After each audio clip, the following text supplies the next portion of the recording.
Okay, we are now recording.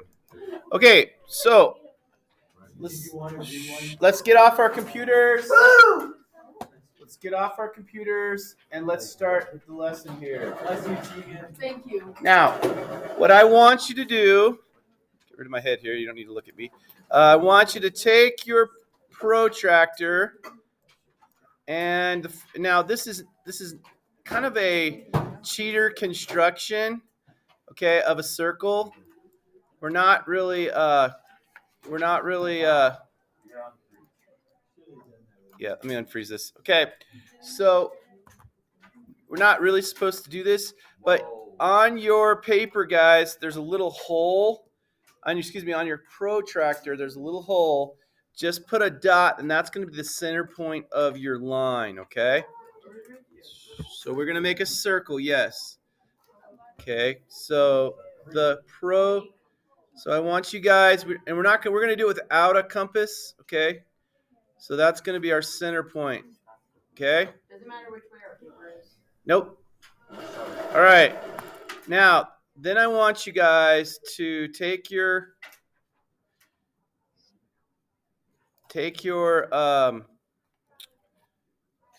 pencil and just trace the outside, do your semicircle. Just trace the outside of your circle. Can you guys do that for me? So, I forgot how I did this last time. Okay. So just trace the outside of your protractor. I wonder if this is going to... Now, again, my line maker tool is garbage, so I can't remember how I would do this. Can't remember how I... Oh, I'm going to use my... You know what I'm going to do? I'm going to use my compass, but you just copy the outside.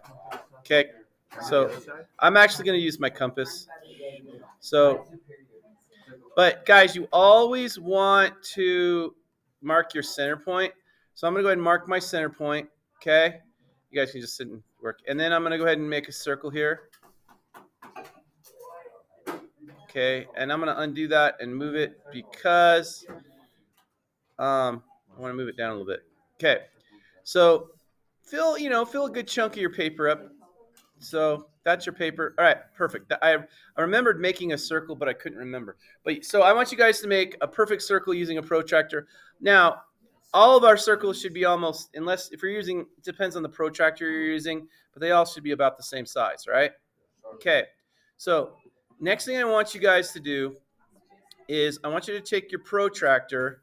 I want you to put this on the center point, and I want you. We're gonna divide this circle up into 60-degree intervals. So just go on your protractor on your circle. Just make a mark at every 60 degrees. You guys see what I'm saying? So every 60 degrees, make a mark. Okay. So I'm going at 60. I went at 120. And then 180, and then you got to flip your protractor over, and then do the same thing. So you should have 6 marks on your circle, right, guys? Okay, so go ahead and do that. Yeah. And again, my whatchamacallit, this construction tool is a little tough for me, but I think I can make it work. Okay, so now I got point here, so it's 60, and then I want 120, and then I want 180. Okay. Now, so what we've done is we've taken a circle and we pretty much divided it up into 6 equal parts, right, guys? And so I should have a mark here. I'm going to do this. The best way to make a mark is just with my compass. So I'm going to come up here, make a mark, come right here, spin it around, make a mark, come here,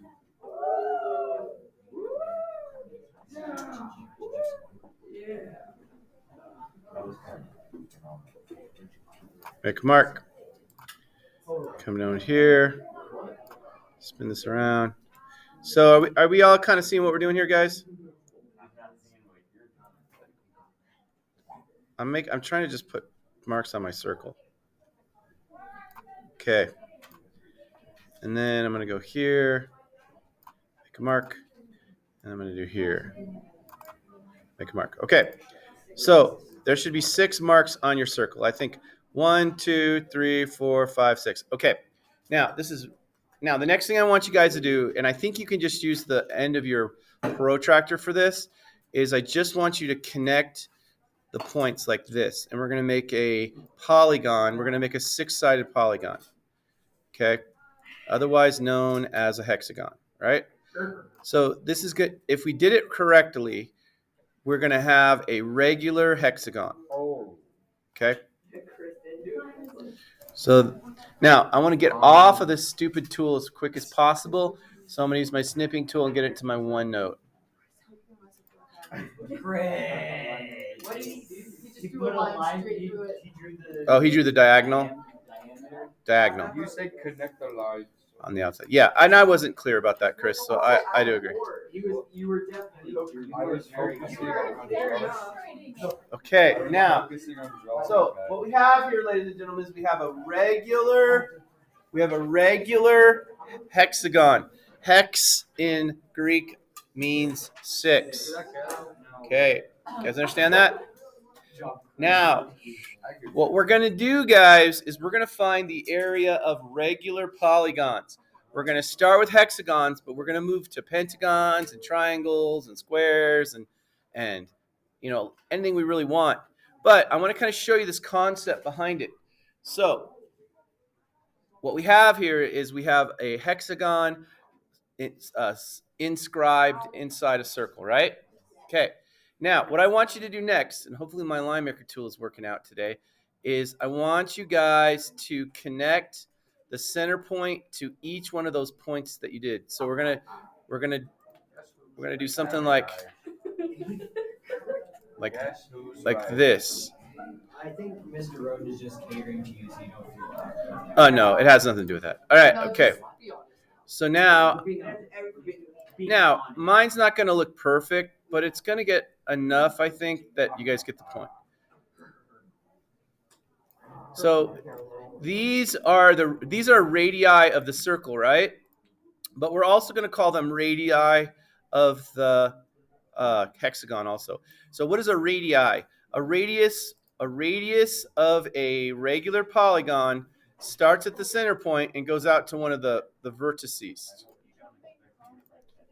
No, you don't have to. Okay. No, that's terrible. Yeah, we were making fun of you. To be honest, we were.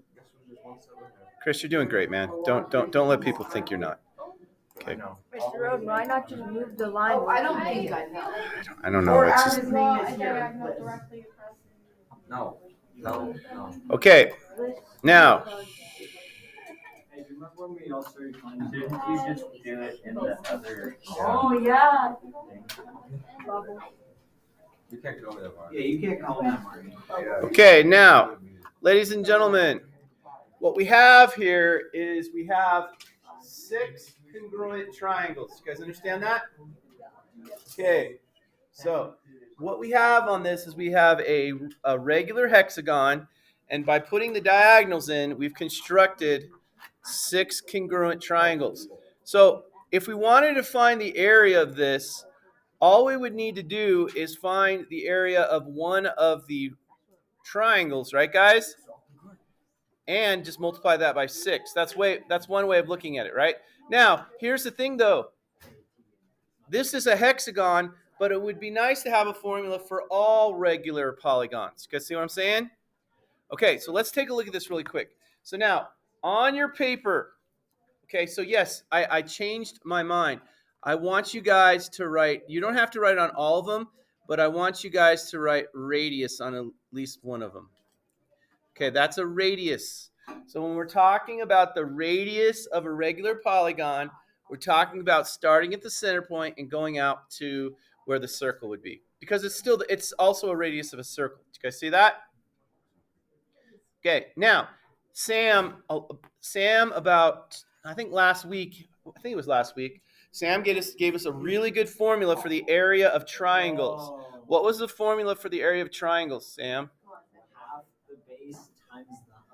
Very good. So let's just look at this triangle down here. Now, if we look at this, by the way, in this specific case, it's an equilateral triangle, but in any ways, they're all going to be at least isosceles triangles. Why do we know that every time we do one of these things, we're going to get isosceles triangles, Martin? Why? Because all of the lines that would be isosceles are radiuses. They're radiuses. By definition, a radius of a circle it's the same distance from all points on the circle. Did you guys see that? So these are always going to be isosceles triangles. Now, isosceles triangles, you got to think about all the good stuff that happens with isosceles triangles that we've talked about. Okay, so what we're going to do, guys, is we're going to draw in one height, or we can even call altitude height. I'm going to make it green, and I'm going to put in a height here. And I'm going to start the center point, and I'm going to go down until I hit the triangle, and it's perpendicular to the triangle. That green line is what we call, that's a height of that one triangle. Do you guys understand that? Okay? Now, think about all the things we know. First of all, that green line is a perpendicular bisector of that side. Does everyone understand that? Because we've talked about with isosceles triangles, the altitude is a perpendicular bisector. So we know that this chunk here is congruent to this chunk here. We also know that altitude right there, we've talked about it, is an angle bisector. You guys see that? So that green line is very important. It's an angle bisector, and it's also a perpendicular bisector. Now, we give that green line, it's a height, right? It's the height of that one triangle. We're going to give that a special name. It's called the apothem. Okay, so that's the apothem. That green line is the apothem. Okay, now an apothem, it sounds fancy, but all an apothem is it's just the height of one of the triangles. So you guys see that? But it also serves as a perpendicular bisector and an angle bisector. So we're going to call the apothem A, little a. Okay, A stands for apothem. You can write that in your notes wherever you want. Does everyone understand what I'm saying here? Okay, so on a regular polygon, we have radiuses or radii or whatever you want to call them, and we have apothems. We also have, on each one of these, we're going to call the sides. Okay, so each one is a side. So these are the sides. We got sides, so there's 6 sides. We know all the sides are congruent because it's regular. You guys understand that? Okay, we got radiuses and we got apothems. Now, if I wanted to find the area of that one triangle, just on the bottom there, that one triangle that I have my apothem in, that would be Sam's formula, right? So that would be 1/2 apothem times side. You guys understand that? Now, if I wanted to find the area of all of them, well, I would just put how many sides I have. In this case, I would just replace side with 6s, and that would give me the entire area. Do you guys understand that? You guys see why it'd be 6s? Because there's 6 sides. So if I wanted to find the area of one triangle, I just do 1/2 apothem times s. But if I wanted to find the area of the entire thing, I would do 1/2 apothem times 6s. Now, we don't always want to put the number 6 in here, right? Now, what do you notice about 6s? What's another word that describes 6s? 6s. Now, what is 6s? 6s is this total distance from here to here to here to here. How do you know Chris is right? To here to here. So yeah, Chris is exactly right. So instead of having 6s, what could we replace 6s with? P. So guys, the area formula for any, and the reason we don't want 6 is we could change it to 5, right? We could change it to 3. We can't change it to 2 because we won't have a polygon. We could go all the way to 100 if we wanted to, right? But, so our formula for area of regular polygons is 1/2 AP, where A equals the apothem, one of the apothems, and P equals the perimeter of the entire shape. You guys understand that? Instead of perimeter, could we substitute it for S sub n? No. You can. I'm gonna say 1/2 AP. Okay, that's the standard. But if you understand that, Sam, yeah, that actually makes S sub n sounds correct. That's a good way to say it. Yep. And then just n will change with the number of sides, right? That's a great way to do it. Yep. I'm not gonna do it that way, but I support you in that. Okay. Now, why? Now, thing about though, you're probably saying, Mr. Roden, this is really great. I just learned a new formula, and I've learned something new already, and it's already 10. I've learned something new, and because no one knew it 1/2 AP yet. Maybe Will did, but besides Will, okay, we know 1/2 AP. And now, guys, why are we doing this in a trigonometry unit? Well, here's the problem. When we're given a regular polygon and we're given side, radius, and apothem information, it's going to boil down to either using special rules of 30, 60, 90 or 45, 45, 90 rules, or it's going to boil down to trigonometry. Because you're going to see in a minute here, it depends on what you're given. We're going to be given different things. 1/2 AP is really, really easy if you know the apothem and the side, right? But if you don't know the apothem or you don't know the side, that's when you have to start doing some higher level math. And that's what we're going to apply with this. You guys see that? So that's where we're going today. So you just learned a new formula. Area of a regular polygon is 1/2 AP. Now, what we're going to do today is we're going to start looking at ones that involve 30, 60, 90 and 45, 45, 90 rules. Okay. After that, we're going to get to ones that cannot use those rules, and those will be trigonometry, sine, cosine, tangent rules. You guys understand that? Okay, why would we prefer to use our 30, 60, 90 rules if we can, guys? Why is that a better way to go if they're applicable? Martin? Because it's more of a definite. Those are exact answers. 30, 60, 90 rules are exact answers. Trigonometry answers are always a rounded answer. They're like pi. They're irrational answers. You guys understand that? Okay, pi is an irrational number. It's a number that's always an estimate. It's never perfect. So, but when we do 30, 60, 90 rules, we get rational answers. Okay, you guys understand that? Okay, so we get irrational answers, but we get perfect irrational answers with square roots. All right, what does that mean, Mr. Roden? Well, let me show you. All right, so let's do an example here. So I want you guys, you don't have to do the whole construction. Just if you want to flip your paper over and you want to freehand it, actually, we probably want to maybe put this into our notes, right? So we have this in our notes. So I'll let you decide. You want to do it on the white piece of paper, great. Or if you want to put it in your notebook, that's fine. So let's do some examples. You can do whatever you want. It's up to you what you want to do with it. The white piece of paper was I just want, my whole thing with you guys is I want you to see that there's no magic happening. If I just threw out the formula 1/2 AP and say, here's the area, you're probably like, okay, great, but I have no idea where you came up with that formula. The formula is just it's just a 1/2 base times height formula with fancy letters, right? Okay, so what I'm going to do now is I'm just going to draw a regular hexagon, and let's do some examples. Okay, so regular hexagon has 6 sides.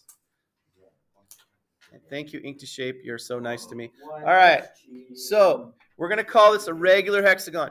Now, guys, regular, we're always going to assume these are regular. Do you guys understand what I mean by regular? Regular means congruent sides and congruent angles. Did you guys see that? So if you didn't know that, I should probably write this down. Whenever you're talking about a regular polygon, equals congruent sides and congruent angles. Okay? So this would not work with non-regular polygons. This only works with regular polygons. You guys see what I'm saying? Okay, so what I need you guys to do is put a center point there in the middle, just estimate, and you can just freehand this. That's fine. And what I'm going to do now is I'm going to go ahead and draw a radius. Okay?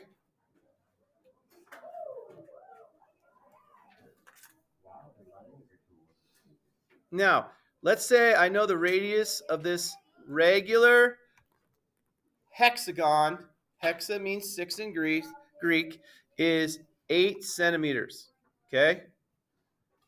And I want to know the area of this regular polygon.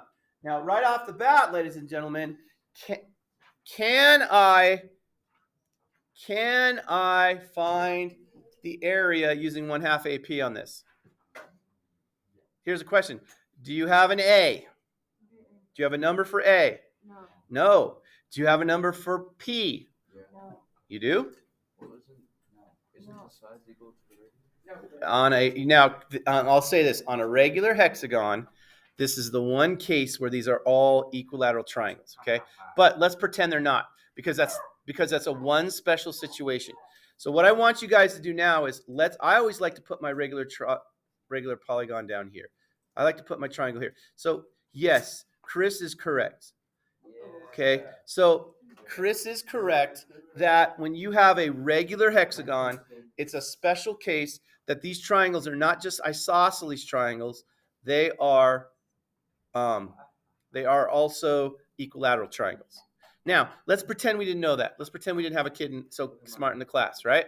So what we're going to do now, class, is we're going to go ahead. Now, this is going to be 8 here, right, guys? And this is also going to be 8 here. You guys agree with that? Because Martin said something really good. The radiuses are all the same, right? So now what I'm going to do is I'm going to drop down an apothem, and I'm just going to call it A.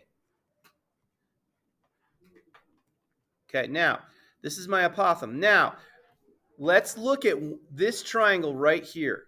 I'm going to look at this yellow triangle right here. Now, let's talk angle measures in here. So first of all, it's a 90-degree angle. Now, first of all, how many degrees, if I fill in the rest of these radiuses here, not very good, but I'll just freehand it. If I fill them in here, how many are each degrees going to be on the inside of this right here? How many degrees is it going to be? It's going to be 360, and they're all divided by 6, right? They're all equal, right? So how much is each one of these degrees right here? These are all 60 degrees. You guys see that? Oh, I need to shape. Okay, they're all 60 degrees. This is 60 degrees. This is 60 degrees. This is 60 degrees. This one is, and also the one I just used. But remember, we said the apothem, ladies and gentlemen, the apothem is an angle bisector. You guys see that? So how much on the yellow triangle at the top right here? That's a 30-degree angle. Y'all see that? So what does this angle have to be down here, class? 60. Now, we need to find two things. We need to find this. We need to find A, and then I also need to find X right here. You guys see that? X is just the distance on the yellow triangle. I need to find two sides here. Okay, now how would I do that? Well, I could use trigonometry, right? I think I could use, I could probably use cosine, or I could use sine and cosine to find X and A. Do you guys see that? But we don't want to use trigonometry if we don't have to, because again, Martin brought up a really good point. 30, 60, 90, we can use our rules. So now I want you guys to go back to your 30, 60, 90 rules. And remember what the 30, 60, 90 rules is. We have hypotenuse equals, and we have long leg equals, okay? So can someone raise their hand and tell me what are our 30, 60, 90 rules? And we can put them in here. Okay, and this is the biggest reason I'm doing this is because I want to go back and review 30, 60, 90, and 45, 45, 90 rule. So what is the rule here? Tess, you got the rule?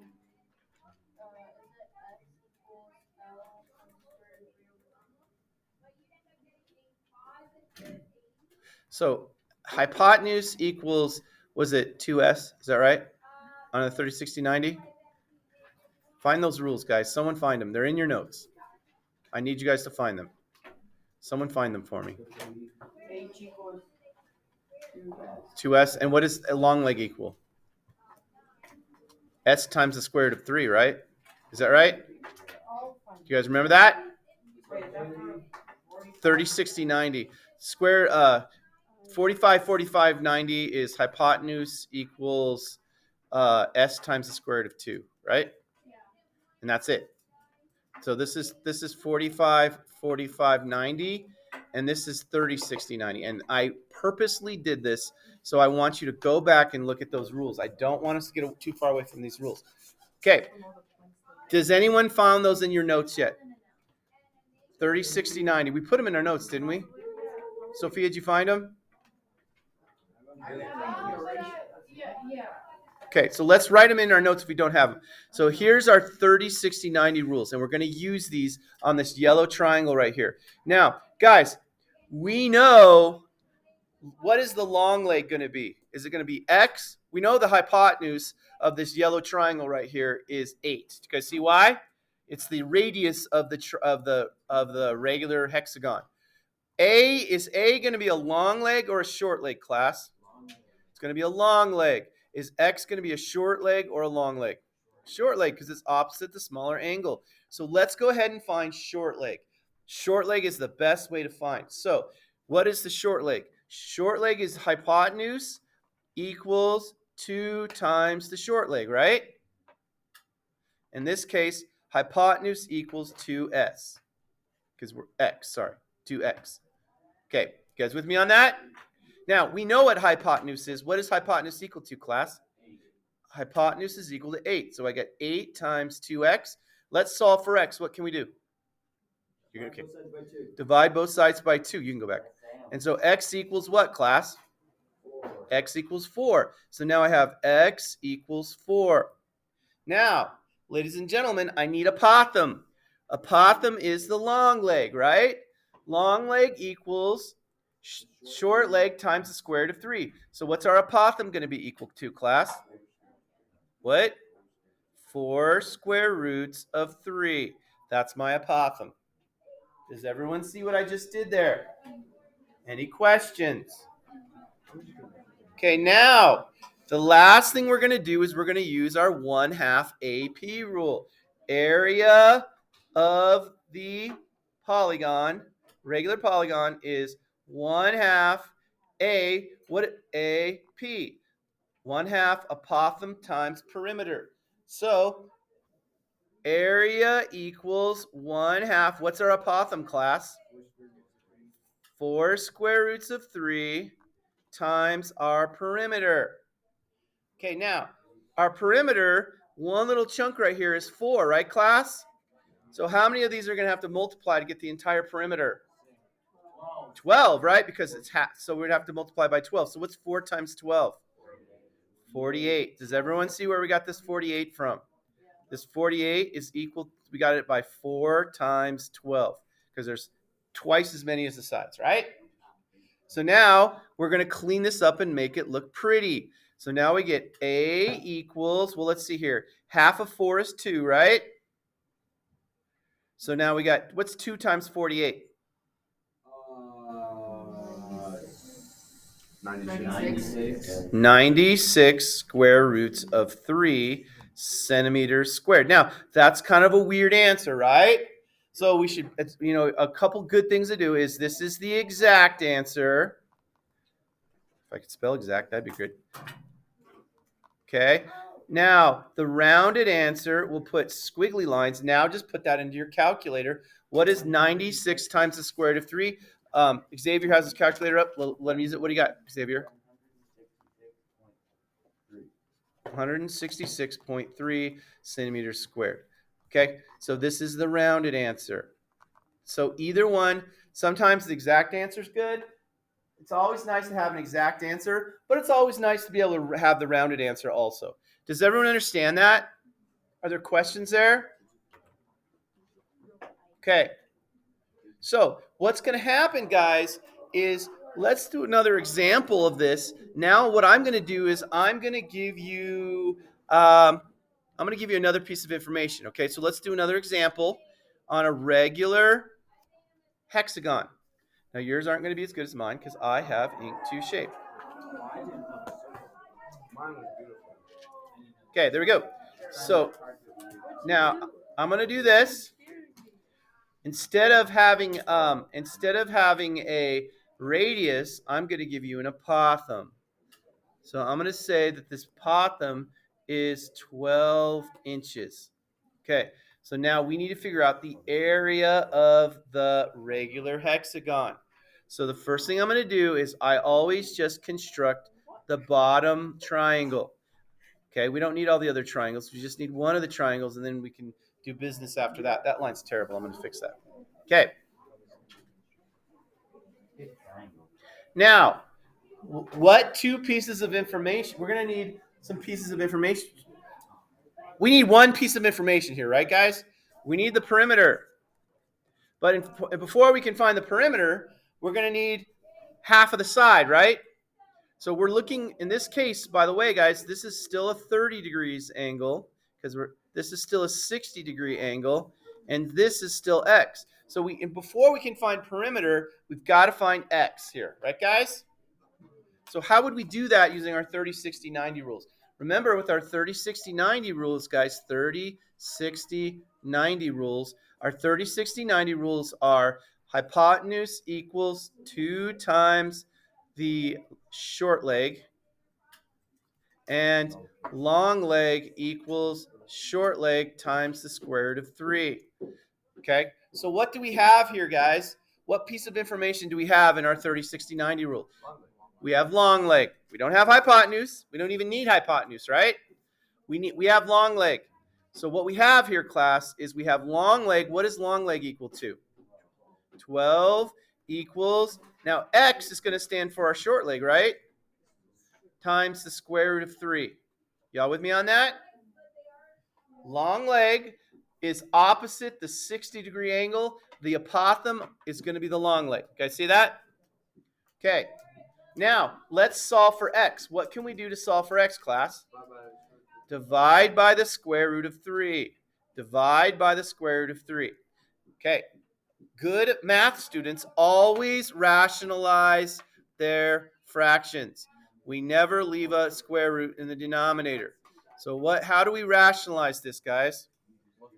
Multiply top and bottom by the square root of 3. So now x equals 12 square roots of 3 over 3. Which would give you what? So now we know that x equals 4 square roots of 3. Does everyone see how we got that? Okay, so now we know that x is equal to 4 square roots of 3. Now, guys, we remember what the formula we're going to use is always on a regular polygon is a equals 1/2 AP. A equals 1/2 AP. So, class, we know A equals 1/2. What is our A? It's 12, right? That was given to us. Now we need to figure out P. How can we figure out P, class? We're going to take 4 square roots of 3, and what are we going to do with that? Multiply it by 12. So what is 12 times 4 square roots of 3? Well, what's 12 times 4? So that's going to be 48 square roots of 3. Now we're just going to clean it up. Half of 12 is 6, right? So now we get A equals 6 times 48 square roots of 3. And then what's 6 times 48, class? Help me out, please. 48 times 6? 288. What? 288? I was right. 288 square roots of 3. That's the exact answer, right? Okay, how would we figure out? Well, now we just put that into our calculator and get the rounded answer to the 10th place. So, George, it looks like you're doing that. What is 288 square roots of 3? Xavier's hands are getting tired from pushing calculator buttons. 498. 498? Is it rounded? 498.8? I'm hearing that? And this would be our rounded answer. Okay, you guys see that? So pretty cool stuff here, guys. We're learning some pretty high-powered math here. Okay. Now, we're going to use it when we find, I'll don't worry about it. I'll give you, we're finding area, man. Of course we're going to. Okay. What if you wanted to find the area of the Pentagon in Washington, D.C.? That's a regular. I've seen Okay, all right. All right. Have you seen it? It's pretty cool, huh? All right. Now, let's go ahead and do another one. Let's go ahead and do another regular polygon. And this regular polygon, ladies and gentlemen, is called a square. Ever heard of one of those? No. I've heard of rhombotangle. That's a rectangle. That's terrible. No. draw a better square? Okay, square. Now, squares, so let's say this. So on a square, let's say that I give you a radius of a square. Okay, now remember, guys, square is just a regular quadrilateral. It's another way to think of a square. So let's say I give you a radius on a square. Now, there's a lot of things you could do here, but let's just practice using our 1/2 AP formula because we could do a lot of things on this square here. Okay, so now when we're doing a square, we're no longer going to get 6 congruent triangles. What we're going to get here, guys, is we're going to get 4 congruent triangles. You guys see that? Now, another thing is Chris's equilateral triangle rule isn't going to work on a square. See that? So now let's drop our apothem down right here. So a couple interesting things here, guys. Instead of having what are each one of these angles on the inside of these red triangles? They're all going to be 90. Do you guys see that? They're all going to be 90. This is 90 degrees. This is 90 because it's got to add up to 360, right, guys? Okay, now, so what does that tell you? If we look at our one little triangle there that we've constructed with using our apothem, what do we know that the angle measure inside that yellow triangle is? It's 45, right? So this is going to be a 45-degree angle, which means this is a 45-degree angle. So what we can do now, ladies and gentlemen, is we can use our 45, 45, 90 square root triangle rules. Okay, we're still using 1/2 AP, but now the inside triangle has just changed because we're not doing a hexagon anymore. You guys see that? So in Sam's formula, he would say S of 4, right, Sam? Yeah. Okay, Yep. now what we're going to do now is let's say that I give you a piece of information, and let's say I tell you that this guy right here is 9 centimeters. One of the radiuses of the square is 9 centimeters. What do you think? So Will, you doing okay with this? All right, now, what's the formula for a 45, 45, 90 right triangle? There's only one rule, and what is it? Hypotenuse equals what?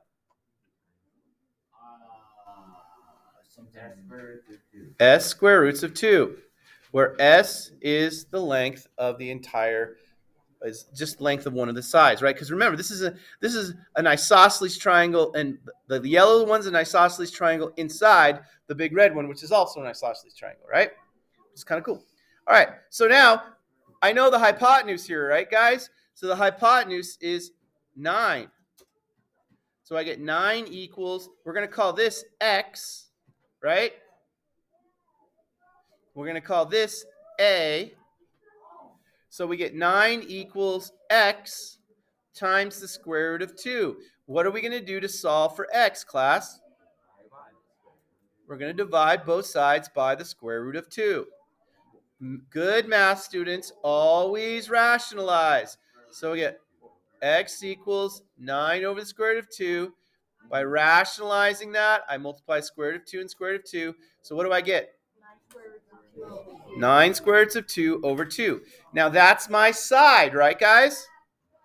But what do we also know about this on this particular problem? What do you know about the the sides are congruent. So the apothem and X are the same, right, guys? So I know the apothem is also 9 square roots of 2 over 2. See that? Okay, so now let's use our 1/2 AP. Area equals 1/2 our apothem. What's our apothem, guys? 9 square roots of 2 over 2 times our perimeter. Now, what are we going to have to multiply our X by, which is 9 square roots of 2 over 2, to get the entire perimeter? We're going to have to multiply it by 8. Does everyone see that? Because we have half a side here. 9 square roots of 2 over 2 is half the side. We need all the way around. That's going to give us 8 chunks. So what's that going to give us? That's going to give us what? 9 times 8 is what? 72 square roots of 2 over 2. Now, there's a ton of reducing we can do here, right? Okay. Well, what's half of 72? This is 36. And then, so that cancels out to 1, right? And then I can also take this half and divide that 36. What's 36 divided by 2? So I could say this is A equals 9 square roots of 2 times over 2 times, what was it? 18 square roots of 2. Okay, and that's not over 2, right? But this 2 will cancel that 2 will cancel that 18, right? So what's that going to give you? That's going to give you A equals 9 square roots of 2 times 9 square roots of 2. See that? Well, 9 times 9 is 81. What's the square root of 2 times the square root of 2? 2. So what is 81 times 2? 162. What? 162. In this case, you don't need a rounded answer. It comes to be exact. Can we round it to 162.0? Sure. Yeah, you bet. Okay, last one. So what have we focused on? We focused on, start with hexagons, regular hexagons, then we move to squares.